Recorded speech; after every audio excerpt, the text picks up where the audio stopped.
Ok, como título de esta palabra es no apaguéis al Espíritu Santo, ¿vale? No apaguéis al Espíritu Santo. Acabamos de leer Primera de Tesalonicenses 5 del 19 al 24 y el pasaje empieza, no apaguéis el Espíritu, y termina diciendo el por qué. A partir del versículo 23 dice, y el mismo Dios de paz os santifique por completo, todo vuestro ser, espíritu, alma y cuerpo sean guardados irreprensibles para la venida de nuestro Señor Jesucristo. Porque fiel es el que nos llama, y el cual también lo hará. Es decir, que lo que nos ha prometido lo hará. Que lo que Él ha dicho va a suceder. Que la promesa que nos ha dado la va a cumplir. Él es fiel. Pero pareciera que entre líneas dice, los que no lo somos, somos nosotros. Por eso no apaguen el Espíritu Santo. No apaguemos el Espíritu Santo. Mantengámonos con la mente clara en lo que Él ha prometido y en lo que Él tiene para nosotros. Gloria a Dios por eso. Quiero empezar introduciendo este tema, platicándoles que hace un par de semanas me tocó estar viendo una entrevista que le hicieron a una hermana en Cristo, una escritora. No recuerdo, para mal de mi memoria, no recuerdo su nombre, pero lo que estuvo hablando acerca del mundo evangélico, de la iglesia cristiana, me dejó marcado y me lo traje por varias semanas. Hasta que el Señor me dijo, hoy es momento de que lo traigas, háblalo a la iglesia, compártelo con la iglesia. Es algo que la iglesia necesita también conocer. Es algo que reveló una verdad, porque es una investigadora. Se puso a investigar una situación en particular y quiero presentarla ante ustedes, que seguramente es muy normal y la tienen presente. Existe un fenómeno que se observa principalmente en los hijos de pastores y que se observa principalmente en los hijos de las personas que más sirven en la iglesia, los líderes, ¿no?, que llevan algún ministerio. Y se observa principalmente en ellos, y ahorita vamos a ver por qué, en donde vemos que sus hijos, los hijos de los pastores, los hijos de los que sirven en la iglesia, son muy atacados. Terminan muchas veces alejándose de la casa de Dios, terminan muchas veces incluso negando a Dios. Y ese fenómeno se observa principalmente en este grupo, ¿no? Hijos de pastores, hijos de personas que son muy cercanas a la iglesia, de las familias que más sirven, que más honran con su vida a Dios. Pasa que en sus hijos sucede esto. Y esta investigadora se puso precisamente con una meta y dijo, quiero encontrar el porqué de esta situación. Y empezó a platicar y decía, hay una situación en la que es normal hasta cierto punto que los jóvenes en algún momento de su vida se alejen de Dios. Eso es normal, porque llegan a pasar por un proceso de madurez emocional, de madurez espiritual, de buscar su camino, de tratar de hallarse en el mundo, de tratar de tener esa relación y encontrar la manera en que ellos se relacionan y hablan y viven con Dios. Y cuando es por eso, estos hijos, tarde que temprano, regresan al camino. Y eso es algo que se analizó. O sea, estos hijos tarde que temprano regresan al camino. Eso debería ser alentador, porque muchos de los que estamos aquí somos padres. Tenemos hijos pequeños, jóvenes, adolescentes, y deberíamos de entender que puede haber un momento en la vida en que esto pase, de que ellos duden, de que ellos se alejen, que empiecen a buscar su propio camino, pero tarde que temprano son hijos pródigos que el Señor busca, llama, los encuentra y los regresa al redil. Y eso debería ser alentador. Sin embargo, dentro de lo que estuvo platicando hay una estadística en específico que sí me revolvió, porque decía, el gran grupo que no regresa, dice, porque hay un grupo que regresa, dice, el gran grupo que no regresa, que se aleja de Dios, que no vuelve otra vez a la iglesia, que termina cambiando su estilo de vida y a veces negando a Dios en su vida, dice, este grupo en específico, el 90% coincide en una opinión. Es decir, hay una sola razón que todos ellos identifican del por qué aprenden o terminan negando a Dios. Y hoy quiero decirles esta razón. Lo voy a decir con las palabras que lo dijo esta hermana en Cristo, esta investigadora. Decía, voy a poner las palabras de los jóvenes hoy aquí. Dice, porque vi la hipocresía con la que vivían mis papás. No sé ustedes, pero estamos hablando de hijos de pastores, que dicen, vi la hipocresía con la que mis papás vivían.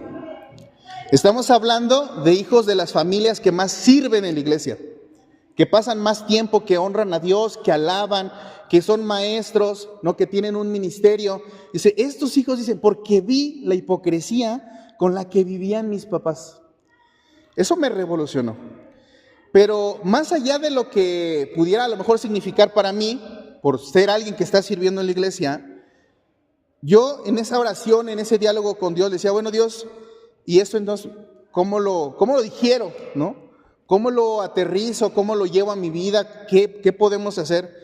Y el Espíritu hablaba en la semana y me decía, ¿te sorprendería ver que eso no solo se ve en los pastores, no solo se ve en las personas que sirven, eso es una normal en toda mi iglesia? Dice, el problema está en que toda la iglesia se fija en los pastores y sus hijos. El problema está en que toda la iglesia se fija en los líderes y sus hijos. Dice, pero están viendo la paja y no están viendo la viga. Se te sorprendería cuánto de esto pasa todos los días en cada uno de los hogares en donde se levanta mi nombre. Dice, esto no es de unos cuantos, esto es de mi iglesia. Y no sé ustedes, pero creo que me alerta más, ¿no? Que el Espíritu de Dios diga, esto es algo normal que pasa, que sucede en cada uno de los hogares de muchas de las familias que dicen honrar a Cristo, que dicen ser cristianos, que dicen seguir su nombre y seguir su ejemplo. Viven los hijos viendo la hipocresía con la que los adultos vivimos nuestra fe. Es fuerte el comentario, ¿no? Es fuerte el comentario. Le voy a traducir esto en otras palabras. ¿Qué significa? Nuestros hijos están viendo que somos unos en la iglesia y somos otros en la calle. Nuestros hijos están viendo que somos unos delante de la iglesia y somos otros en el trabajo. Nuestros hijos están viendo o están escuchándonos a nosotros predicar algo que muchas veces nosotros no hacemos. Nuestros hijos están viendo que aparentamos ante las amistades, que aparentamos ante la iglesia tantas cosas las que nosotros no somos, que aparentamos. Es esa hipocresía en la que los jóvenes están diciendo, aquellos que se van de la iglesia, que no regresan y que terminan negando a Dios, están diciendo, ese Dios del que me hablas, para mí es una mentira, porque no lo veo en ti. Es fuerte y es algo que había estado rondándome en la mente hasta que Dios dijo, es hora de que en la iglesia también lo hables. Y sé, porque no es, se ve eso en los hijos de los pastores, se ve eso en los hijos de los líderes, porque llaman la atención de alguna manera de la congregación. Es a los que volteamos a ver como un ejemplo, como alguien a quien seguir, es de los que esperaríamos a lo mejor más, pero no nos estamos dando cuenta que a lo mejor nosotros mismos en nuestra casa estamos haciendo exactamente lo mismo. Estamos siendo unos en la iglesia, pero otros en la casa. Estamos predicando cosas de las que nosotros no hacemos. Estamos aparentando cosas a veces ante las amistades o ante la iglesia que la verdad no somos, que solamente las estamos aparentando. Y entonces, si nosotros caemos en cuenta que eso puede estar pasando en nuestra casa, nos damos cuenta de algo que a lo mejor nos debería de inquietar, nos debería de doler. Somos nosotros mismos los que estamos mandando a nuestros hijos al mundo. Somos nosotros mismos, con nuestro ejemplo, los que más dañamos el corazón de nuestros hijos y los estamos mandando otra vez al mundo. Estas declaraciones creo que deberían ser fuertes y deberían sacudirnos. Deberían tocarnos, decir, Señor, perdóname. Señor, que no sea yo, que no sea mi casa. Porque ¿cuántos de nosotros no hemos dicho, Señor, mi casa y yo serviremos a Jehová? Yo creo que muchos, ¿no? Muchos lo hemos dicho. Señor, mi casa y yo serviremos a Jehová. Entonces hay algo que tenemos que entender. Si se acuerdan, el título es No apagues al Espíritu. No apagues al Espíritu. Y quiero, para ya entrar en tema, esto fue introductorio, pero para entrar en tema quiero hablarte de 4 cosas. Punto número 1, del cristianismo emocional. Punto número 2, de un cristianismo mental. Punto número 3, de la diferencia entre llamados y escogidos. Y punto número 4, cerrar con no apaguemos al Espíritu Santo, ¿vale? Entonces, como primer punto, quiero hablarte de lo que es el cristianismo emocional. En este diálogo en la semana que tenía con Dios, con su Espíritu, preparando la prédica, el Señor me decía, es que mi iglesia está viviendo lo mismo. Dice, no es de ti, de tu familia, no es de los líderes y sus hijos, es mi iglesia. Dice, es toda mi iglesia la que está en esta situación. No se trata de unos cuantos, se trata de la iglesia. Y no sé ustedes si han percibido esto, pero entre nosotros puede haber hermanos que busquen sentir cada vez que van a la iglesia. Y los hemos escuchado. A mí me han llegado a decir, pastor, hoy se sintió el Espíritu Santo hablando por usted. Sí, pastor, hoy se dejó usar por el Espíritu Santo. Pastor, hoy las alabanzas estuvieron bien bonitas, las sentimos. Así como sentimos las de hoy, ¿no? Por eso les digo que a veces el Señor sabe por qué hace las cosas. A veces venimos a la iglesia solo a sentir, solo a que me calmen la ansiedad, solo a que me refresquen el ánimo. Venimos buscando la presencia de Dios, pero no vivimos en la presencia de Dios. Estamos solamente buscando sentir. Y cuando caemos en eso, empezamos a vivir un cristianismo solamente emocional, en el que si siento, estoy bien con Dios. Pero si hoy no siento, y hoy pareciera que Dios no habló a través del pastor, o Dios no se manifestó, el Espíritu Santo no estuvo con nosotros en la alabanza, entonces Dios no estuvo con nosotros. No estamos en la presencia del Señor. Venimos a buscar sentir la presencia del Señor. A eso venimos muchos a la iglesia. Y esto pasa, y quiero ver si se acuerdan de este pasaje. El Señor seguramente nos dijo, sienten la verdad y la verdad los hará libre. ¿Eso dice la Escritura? El pasaje dice, siente la verdad y la verdad te hará libre. No, ¿verdad? Eso no dice la Escritura. El Señor no nos ha mandado solamente a buscar sentir a Dios, porque va a haber ocasiones en nuestra vida, en el caminar con Cristo, que no lo vamos a sentir. Va a haber ocasiones en que nuestro corazón se va a afligir y que a lo mejor pareciera que no sentimos la presencia de Dios, pero eso no quiere decir que Dios esté ausente. Quiere decir, y ahorita vamos a ver, que estamos apagando nuestro espíritu.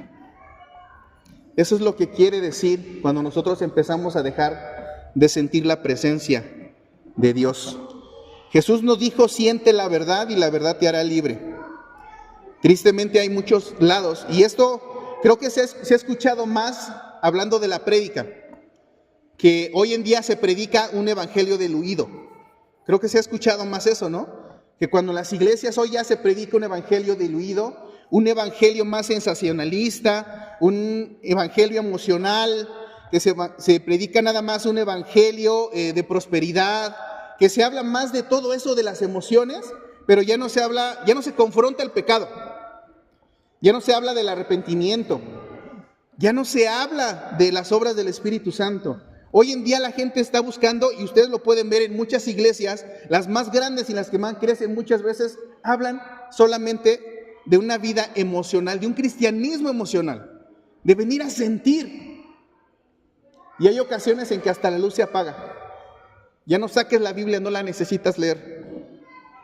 Lo que queremos es que el Espíritu se encienda, y se enciende a través de su palabra, se enciende a través de que nosotros estemos cerca de Dios. Pero Dios me decía, no se trata solamente de una predicación diluida, se trata de una vida cristiana diluida que está teniendo mi iglesia. La iglesia está viviendo un cristianismo diluido, no un cristianismo completo, no un cristianismo como tendría que ser, lo están viviendo diluido. Esto es más profundo, hermanos. No se trata solamente de que el predicador y el pastor hable del evangelio. No se trata solamente de que la prédica sea emotiva, que sacuda nuestras emociones, nuestros sentimientos. Se trata de que su iglesia viva un cristianismo completo, no solamente un cristianismo diluido, que lo vivamos. No estamos hablando solamente de la predicación diluida, sino de esa vida cristiana diluida. Y quiero decir algunas frases en las cuales vamos a identificar un cristianismo real y un cristianismo emocional. Hay mucha gente, muchos hermanos que quieren tener una fe grande, pero sin rendición. Hay muchos hermanos que tratan de vivir un cristianismo, pero no cargar su cruz. Quieren vivir el cristianismo, los beneficios, las bondades, las bendiciones de seguir a Cristo, pero no la necesidad de cargar la cruz. Hay personas que quieren ver las promesas de Dios cumplirse en su vida, pero no quieren pasar por procesos. No quieren pasar por el desierto. Y nosotros sabemos que a veces Dios prepara en el desierto. Pero quieren las promesas, pero no pasar por los procesos que Dios nos quiera llevar. Habemos cristianos que quieren ver resultados, bendiciones, pero no ofrecer una obediencia radical a la palabra de Dios. Y eso es vivir un cristianismo emocional. Solamente lo que puedo recibir, pero no lo que tengo que dar. El cristianismo emocional, o el cristiano emocional, no ha comprendido que vivir una fe real y congruente no va a acomodar su vida. A veces venimos buscando a Dios para que acomode mi vida. Pero vivir para Cristo y vivir un cristianismo no va a acomodar tu vida, la va a romper. La va a romper porque seguir a Cristo implica morir al yo. Seguir a Cristo implica morir al yo y nacer de nuevo en Cristo. Eso es seguir a Cristo. No es que Cristo venga y componga mi vida, es rendirle mi vida para que ahora me enseñe a vivir conforme Él quiere. Es morir al yo. Y eso no hemos logrado entenderlo muchos cristianos. Seguimos viviendo solamente un cristianismo, y voy a usar esta palabra, un cristianismo tibio. Un cristianismo tibio, en el que sí nos decimos reconocer a Cristo, pero no hay compromiso. No me comprometo con Él. No me comprometo con su iglesia. No me comprometo con servirle. No me comprometo con obedecerle. No comprometo mi vida. Yo quiero mi vida así como está, no la toques. Solo restáurala, solo compónla, no la toques, no la comprometas. Y Cristo dice, para venir al reino del cielo, tienes que morir y nacer de nuevo. Significa morir al yo y poder volver a nacer en Cristo. Hoy podemos ver en muchos lados, y no estoy diciendo que sean los cristianos que se congreguen y Dios se ve, ¿vale? No estoy diciendo que seamos nosotros, pero podemos ver en muchos lados donde ya no se alaba a Dios grande, se alaba a un Dios pequeño.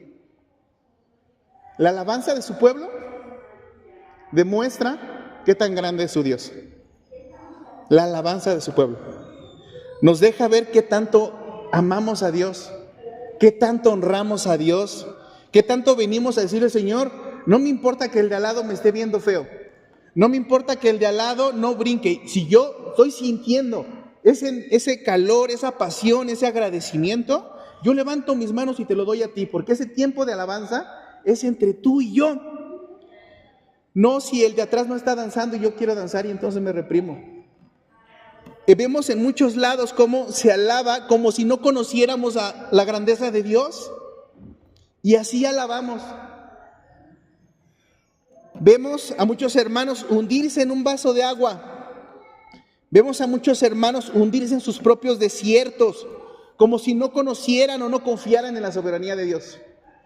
Hermano, todos pasamos por dificultades. Todos.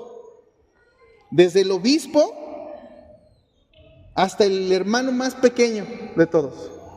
Todos pasamos por dificultades. Pero habemos quienes confiamos en la soberanía de Dios y en los que no confiamos en la soberanía de Dios. Y los que no confían en la soberanía de Dios terminan ahogándose a veces en un vaso de agua. Hermano, confía en el Dios que tienes. Conoce la grandeza de tu Dios.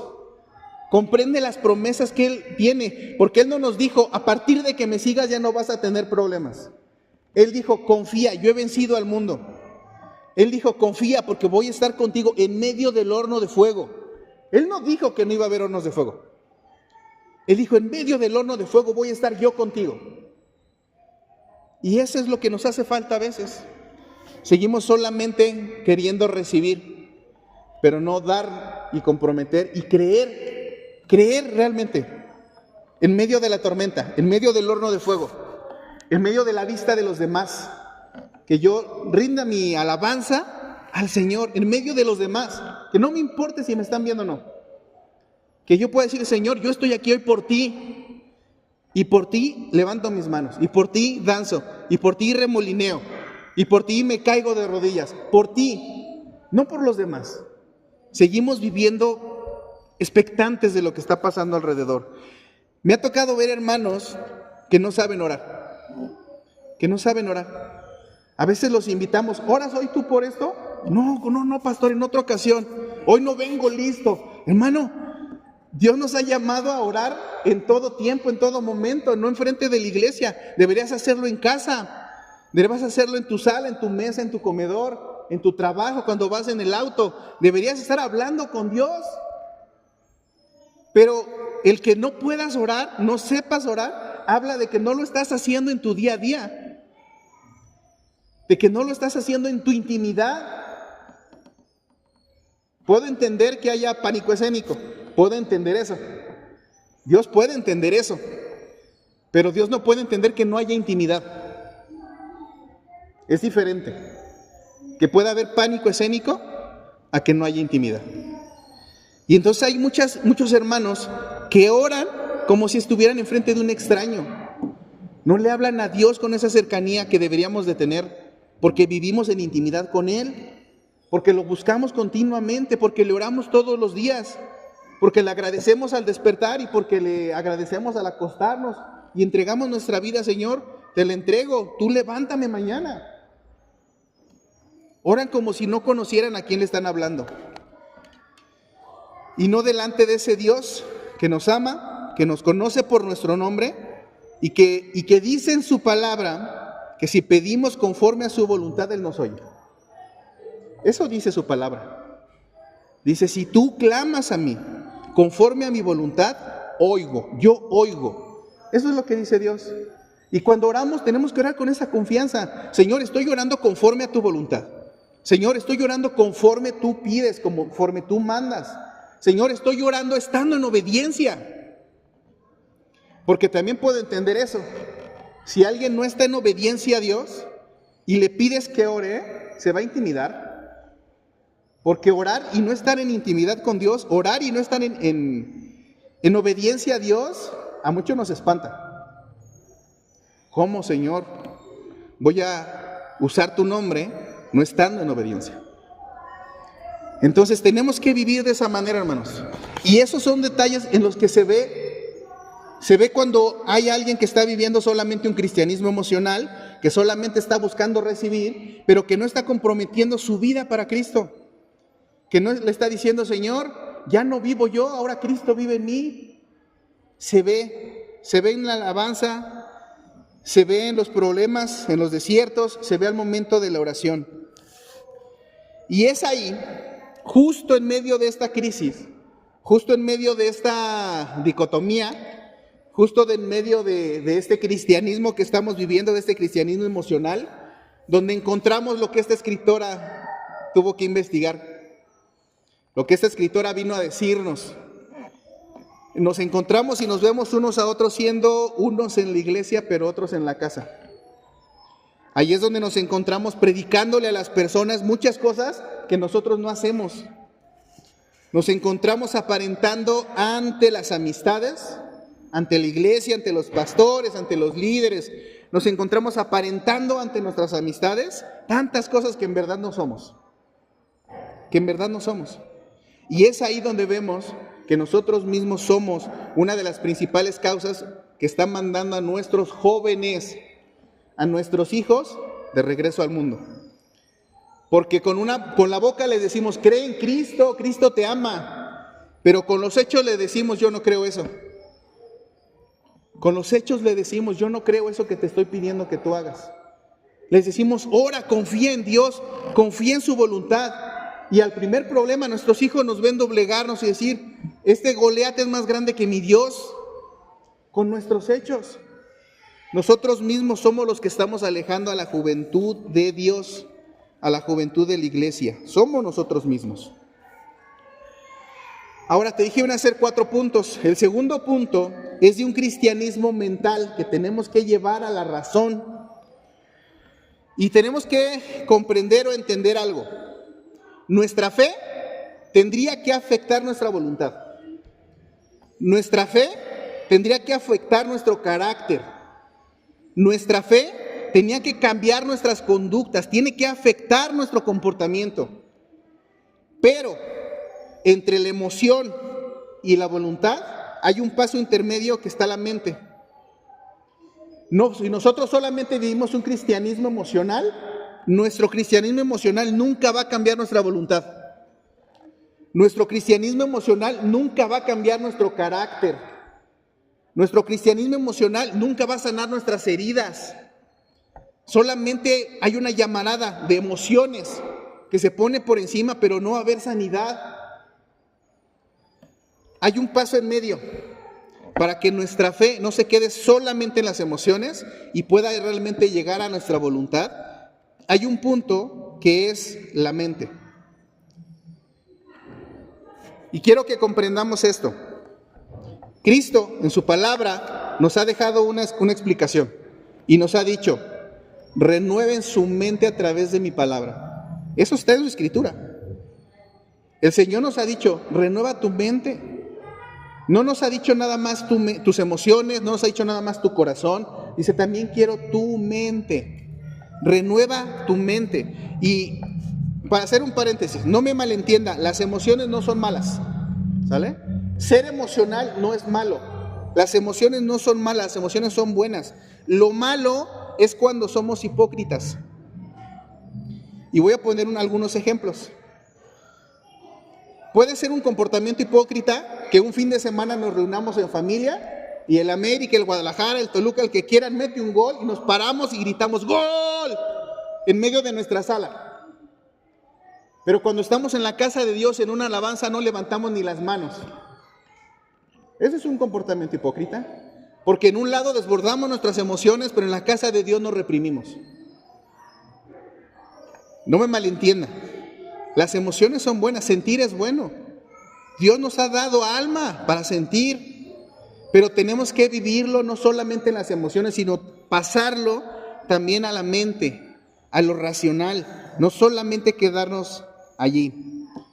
Que levantemos las manos, que aplaudamos en un concierto, que le alabemos a algún artista, pero que no nos gocemos ni nos alegramos en el entendido de que Cristo nos encontró, nos rescató, nos dio una vida nueva, nos ha dado salvación. Eso es algo que pareciera que no está en concordancia. Eso es como en la Biblia dice, de doble ánimo. En la palabra dice: no seas de doble ánimo. Tenemos que ser, si somos emocionales, sé emocional.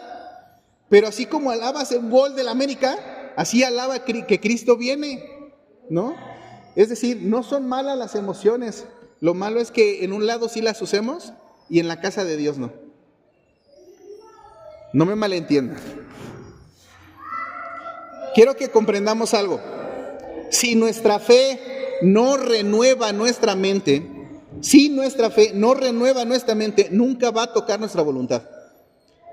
Si nuestra fe no renueva nuestra mente, nunca va a cambiar nuestro carácter. Si nuestra fe no renueva nuestra mente, nunca va a dar esa sanidad que realmente estamos buscando en Dios. Solamente va a ser una llamarada emocional. Pero tiene que cambiar nuestro corazón y tiene que cambiar también nuestra mente. Así que cuando vayamos a la iglesia, no vayamos solamente a sentir, sino vayamos buscando que la palabra de Dios renueve nuestra mente. No vengas a la iglesia nada más a sentir.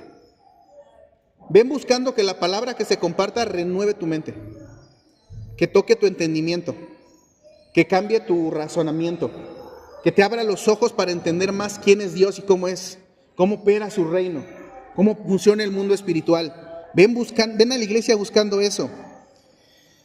Entra a la iglesia, y a lo mejor suena chusco, pero entra a la iglesia también con la cabeza. No la dejas allá afuera. No entres nada más con el corazón, mete la cabeza, tráetela contigo, que no se quede allá afuera. No la dejemos allí.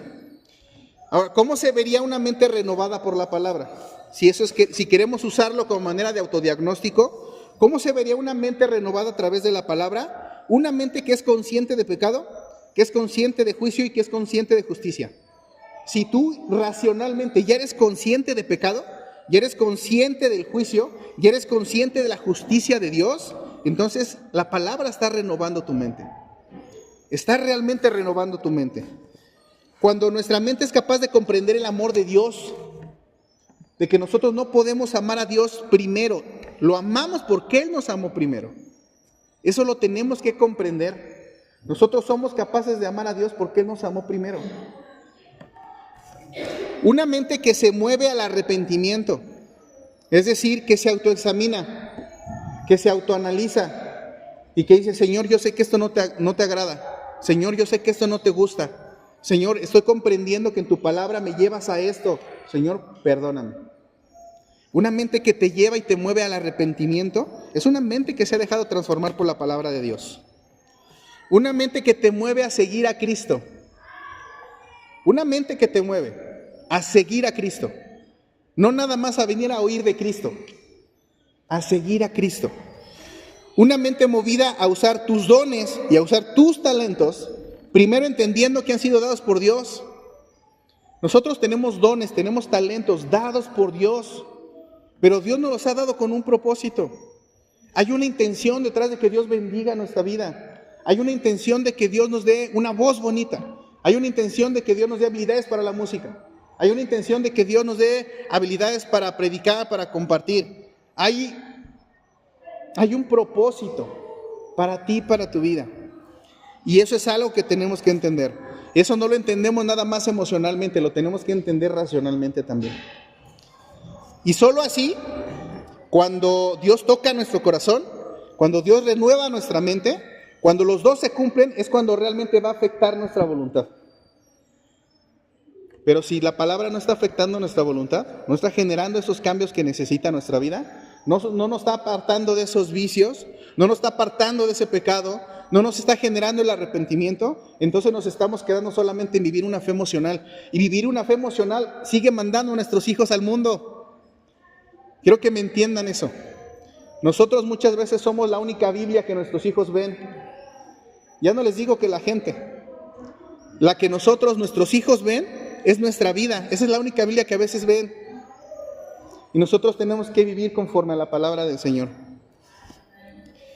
Jesús dijo en ese pasaje que les preguntaba: conocerás la verdad y la verdad te hará libre. Nunca dijo: sentirás la verdad y la verdad te hará libre. Dijo: conocerás la verdad y la verdad te hará libre. Involucra también nuestro pensamiento para que pueda tocar nuestro carácter y para que pueda tocar nuestra voluntad. Ahora, tercer punto. Hay una gran diferencia entre ser llamados y ser escogidos.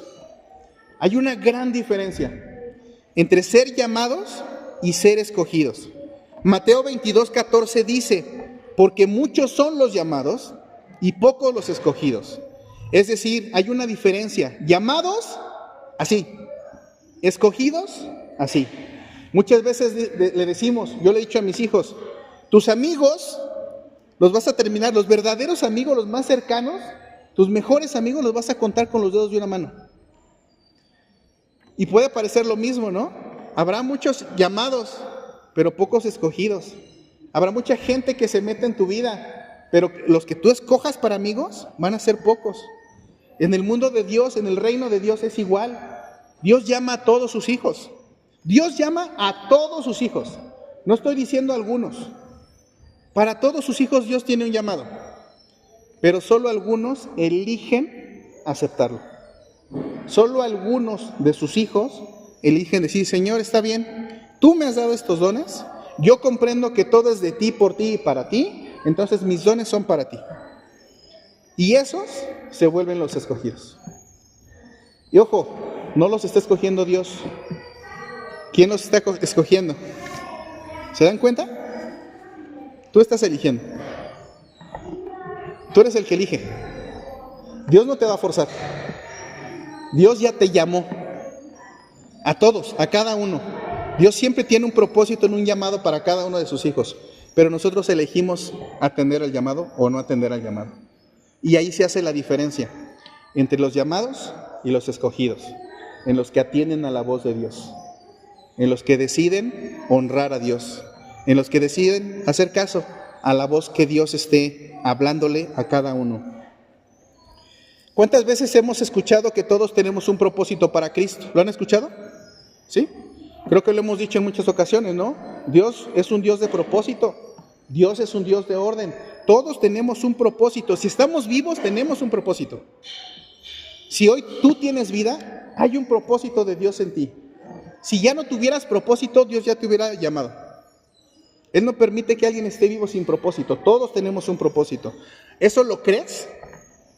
Lo hemos escuchado, pero es diferente que lo escuchemos a que lo creamos. ¿Lo crees?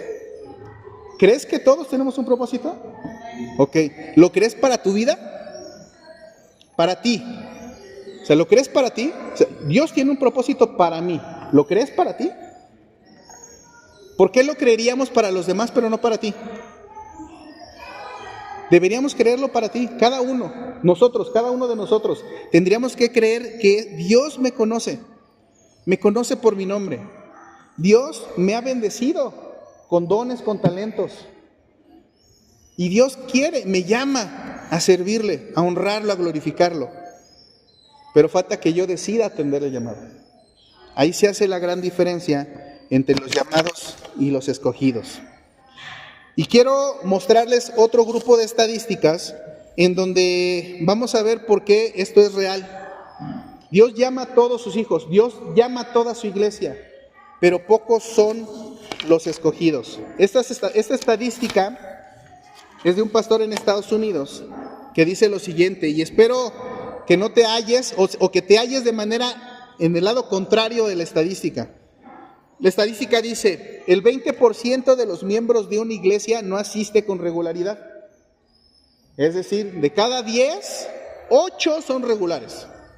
Yo creo que son incluso más los irregulares, pero voy a pegarme a la estadística, ¿no? Dice, el 20% de los miembros de una iglesia no asiste con regularidad. Va subiendo el porcentaje. El 25% de los miembros de una iglesia admite que nunca oran de manera regular. El 25% de los que nos decimos cristianos, que vamos a la iglesia, no los que no van, que vamos a una iglesia, que nos sentamos alrededor de ellos, admite que nunca oran de manera regular. Oran así, esporádicamente. El 35% admite que nunca leen la Biblia. El 35% admite que no, realmente no leen la Biblia. La única Biblia que ven es cuando van a los servicios, a la iglesia. Pero en su casa, en su tiempo, no la leen, no la agarran. El 60% de la iglesia admiten que no diezman ni ofrendan. El 60% de los miembros de una iglesia no diezman ni ofrendan.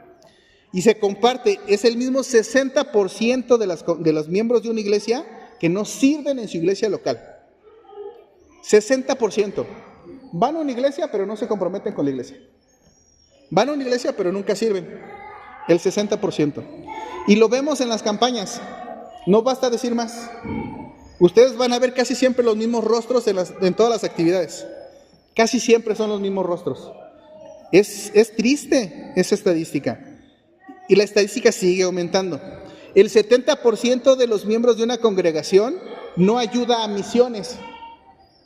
Es decir, si hay un 60% que no ayuda ni a su casa, mucho menos va a ayudar a una misión afuera. A alguien que va a llevar alimentos a la sierra, a alguien que va a compartir ropa en una comunidad. Quiero que lo vayan viendo. O sea, si no somos ni siquiera para ayudar a nuestra casa, menos ayudamos a misiones. ¿Y el Señor nos ha mandado a meternos en 4 paredes? No, ¿verdad? El Señor nos ha llamado a salir a las naciones. Ese es parte del llamado que el Señor tiene para su iglesia.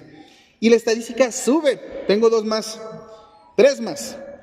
El 80% de los congregantes no invitan nunca, ojo con esto, el 80% de los congregantes no invitan nunca a una persona a la iglesia. El 80% no le habla a alguien más de Cristo y lo acerca a la iglesia. El 80%. El 90% de los congregantes nunca ha ganado una alma para Cristo. El 90% de los congregantes nunca ha ganado una alma para Cristo. Pero sí el 100% de los congregantes quiere irse con Cristo cuando Él venga. Qué triste está la estadística, ¿no? Es un número fuerte. Por eso les decía que estaba como digiriéndolo antes de poder traerlo más light a la iglesia y que lo entendiéramos. Es allí donde se hace la diferencia entre los llamados y los escogidos.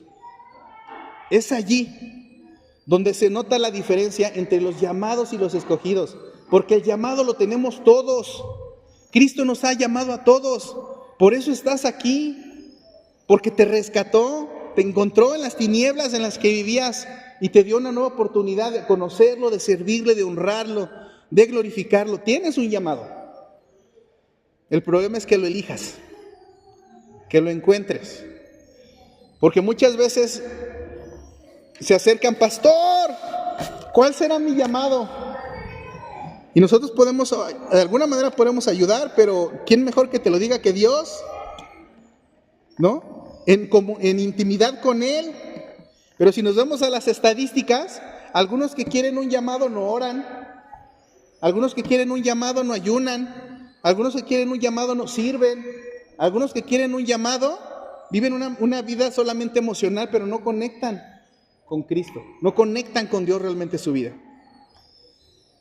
El 100% de los congregantes quiere irse al sonido de esa trompeta.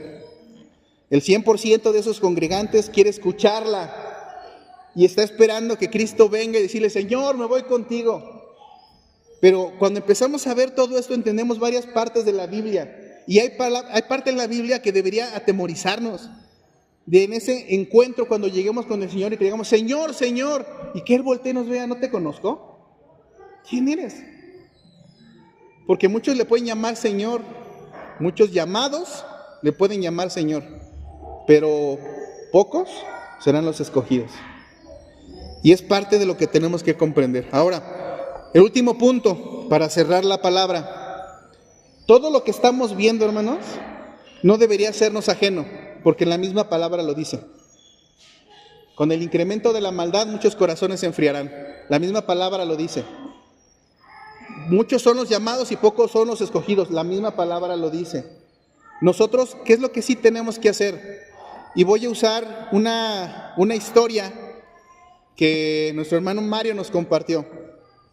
Sí, te voy a usar. Que nuestro hermano Mario nos compartió en el grupo de varones. Me gustó la reflexión y creo que aplica muy bien para el mensaje. Resulta que había un rey al que todo su pueblo admiraba porque tenía muchas riquezas, porque era un rey que sobresalía de todos los demás. Pero tenía una característica, que era conocido como un rey que era temeroso de Dios. Un rey que en medio de la opulencia, que en medio de las libertades y los privilegios que como rey podría tener, era conocido como un rey temeroso de Dios. Y una persona de su ciudad se acerca con él y le dice, rey, quiero preguntarle algo. ¿Cómo le haces para que en medio de las riquezas, para que en medio de los lujos, de los privilegios con los que tú vives, te sigas manteniendo temeroso a Dios? Quiero saber, quiero entenderlo. Y el rey se queda pensando un momento y le dice, bueno, te voy a invitar a algo. Te voy a dar un recorrido por todo mi palacio, para que veas y conozcas todos los privilegios de los que tú hablas, ¿no? Para que veas y conozcas todos los beneficios que se tienen. Dice, pero solo tengo un requisito. Sacó una vela, se la prendió, se la entregó en las manos, le dice, durante todo el recorrido tú tienes que cuidar que esta vela no se apague, porque si se apaga te corto la cabeza. La persona se queda así, dice, a ver, espérame. Pero era tanta su necesidad de entender cómo uno se puede mantener fiel y cómo uno se puede mantener temeroso de Dios, aún en medio de las circunstancias y de la opulencia, que dijo, Señor, por ti, y aceptó. Está bien, Señor, vamos, dame el recorrido. Y fue el rey, él lo venía siguiendo, fue el rey diciéndole, mira mis aposentos, mira el salón del tesoro, mira los premios de las batallas ganadas, mira todo el palacio, le dio todo el recorrido. Y cuando terminó, el cuate iba hasta sudando, ¿no? Dice, y le hizo una pregunta, ¿qué te parecieron todos los privilegios con los que vivo? Y el súbdito se quedó así y dice, discúlpame, rey, estaba tan preocupado porque el fuego no se apagara que no me di cuenta de nada de lo que tienes. Era su cabeza, ¿no? Era su vida la que estaba de por medio. Hermano, quiero que comprendamos algo. Tu vida está de por medio. Tu vida está de por medio. El rey está llamando y te ha puesto una lámpara dentro. Y muchas veces nosotros queremos que esa zarza arda por sí sola. Queremos tener una zarza como la que se encontró Moisés dentro de nosotros, que nunca se apague, que no tengamos que alimentar. Y muchas veces creemos, porque también está lo contrario, que esa zarza yo la puedo alimentar, que yo le puedo echar gasolina, que yo le puedo seguir acercando ramitas. Cuando vea que se apaga, le acerco ramitas. Cuando vea que necesite, le echo gasolina. Pero hermano, esa zarza, llevándome a la referencia a la zarza con la que se encontró Moisés, ¿recuerdan de ese pasaje? Esa zarza ardía no porque Moisés la cuidara. Esa zarza ardía no porque allí hubiera un suministro infinito de madera o porque tuviera un suministro directo de gasolina. Esa zarza ardía porque la presencia de Dios estaba allí. Por eso ardía esa zarza. Y esa zarza está dentro de ti. Ya Dios la mandó. Ya Él dijo, mi Espíritu Santo va a morar en ti. Él ya dijo eso. Ya mandó a su Espíritu Santo. Pero esa zarza va a dejar de arder si creemos que nosotros la vamos a poder alimentar en nuestras fuerzas. O si queremos que se alimente sola. Esa zarza se va a apagar. ¿Qué es lo único que la puede mantener viva? Que la presencia de Dios esté allí. Eso es lo único que va a mantener a esa zarza encendida. Así que la invitación el día de hoy es de que no apagues el espíritu. No apagues el espíritu. Haz de cuenta que el Señor te está llamando y que esa ilustración que Mario nos compartía, en la que el rey te dice, ahí está mi hijo. Ahí está mi hijo en esa cruz. Puedes disfrutar de su beneficio, de su gracia, de su bendición. Ahí está mi Espíritu Santo para que consuele tu corazón, para que guíe tu caminar, para que te dé fortaleza. Pero encárgate de que la vela no se apague. Porque ahí están. Solo tú encárgate que la vela no se apague. Haz que arda. Pero entendamos, no está en mis fuerzas hacer que arda. Está en la presencia de Dios. Entonces la invitación es, busca la presencia de Dios. Busca la presencia de Dios. No seamos de esa estadística que no ora. No seamos de esa estadística que no lee la Biblia. No seamos de esa estadística que no ayuda, que no tiene un corazón generoso. No seamos de esa estadística que somos de doble ánimo. No seamos de esa estadística. Seamos de los pocos llamados que son escogidos. Seamos parte de ese remanente fiel que se mantiene hasta el fin y que llega con su zarza encendida. Dejemos que el Espíritu Santo more. Dejemos que el Espíritu Santo haga que ese fuego arda. Hagamos de nuestro recorrido por esta vida lo que ese súbdito tuvo que hacer por el recorrido del palacio del rey. Enfoquémonos en que el fuego no se apague. Enfoquémonos en la flama. Enfoquémonos en la presencia de Dios. Busquemos su presencia. Y entonces va a ser el mismo Dios el que va a ir llamando. Va a ser el mismo Dios el que va a ir confirmando. Va a ser el mismo Dios el que va a ir preparando. Y va a ser el mismo Dios el que nos lleve al cumplimiento de su propósito en nuestras vidas.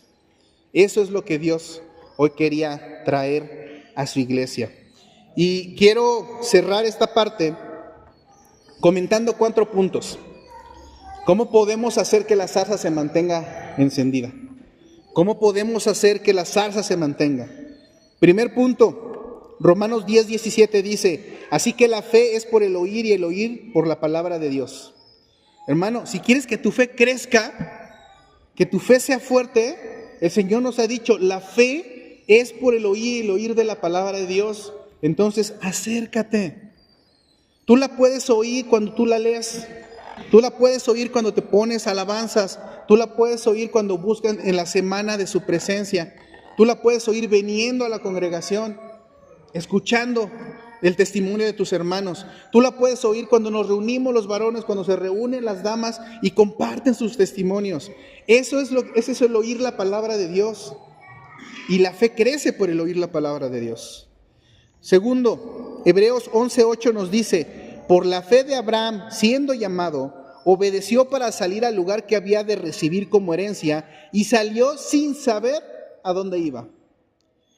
Abraham es conocido el padre de la fe y es conocido por estas cosas que él hacía, porque el Dios le decía, sal y ve, y él no preguntaba dónde. Él decía, voy, Señor, tú me vas a llevar, tú eres el que me está llamando, tú me vas a llevar. Abre un semillero para los niños, Señor, ¿de dónde? ¿No? ¿Con qué maestros? ¿Con qué niños? ¿Quiénes van a sostenerlo? Y ahí tenemos un semillero que va a cumplir 2 años, ¿no? Que se está haciendo. Es más, ¿quién le decía al pastor Fabián que se viniera de República Dominicana a Aguascalientes sin conocer Aguascalientes? Y hoy está una congregación aquí que sigue de pie. Muchas veces Dios llama así en medio de la incertidumbre. Él llama en medio de la incertidumbre. Pero es parte de la prueba de, a ver, ¿confías en mí? Sí, entonces hazlo. Eso es lo que dice Dios. ¿Confías en mí? Entonces hazlo. Sigue, obedece la palabra de Dios aunque no entiendas la situación. 3, Proverbios 3:5 dice, fíate de Jehová de todo tu corazón y no te apoyes en tu propia prudencia. Lo vuelvo a repetir, fíate de Jehová de todo tu corazón y no te apoyes en tu propia prudencia. Proverbios 3:5. La fe comienza donde termina tu necesidad de control. Ya vemos algunos que somos como más obsesivos con el control, ¿no? Pero tu fe comienza en donde terminan los límites de tu control. Cuando tú sueltas, cuando tú dices, a ver, a mí me gustaría controlarlo todo, pero cuando lo dejas, ahí empieza tu fe. Ahí empieza tu fe cuando lo sueltas. Cuando dejas que Él sea el que esté obrando.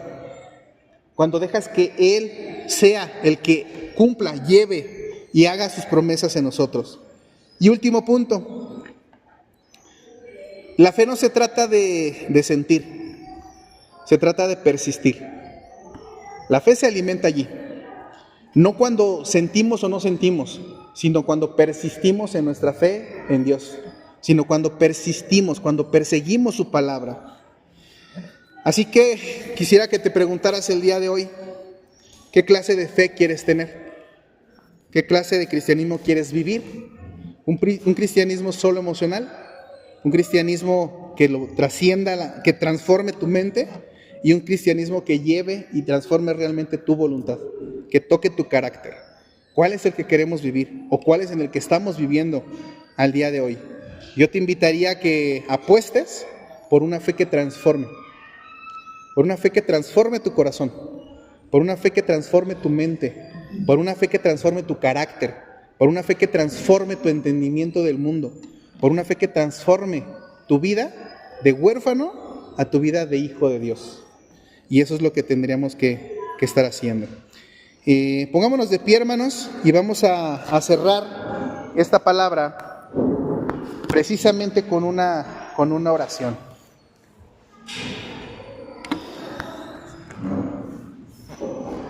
Cierren sus ojos, mis hermanos, y vamos pensando.